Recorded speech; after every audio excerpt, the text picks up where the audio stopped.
Բարի բարեկամ, Gold Member-ում ենք, իմ համար նստած որոշել էի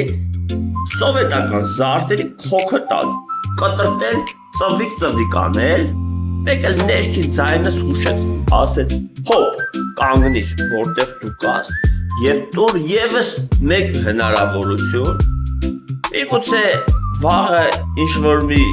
հիասքանչ հաճախորդ կապտվի քո հետ ու ասի, մի արա բարեկամ, ես ուզում եմ, ես վերցնում եմ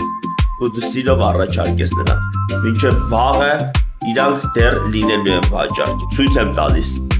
սովետական ժամանակների լավագույն ադամանդները, չի բացառվում, որ վերջին օրինակներն են մնացել այս զարդերի, մեկը մյուսից իդեալական, պսպղուն ու հիասքանչ, են որ նմանը չունեցող, եզակի, ամենաճոխ, ամենաշքեղ, դե սրանց էլ չես կարա փրկես, իրաց վզերն արդեն չկա կտրված է, բայց սրանց դեռ կարաս փրկես, դե կես տնամ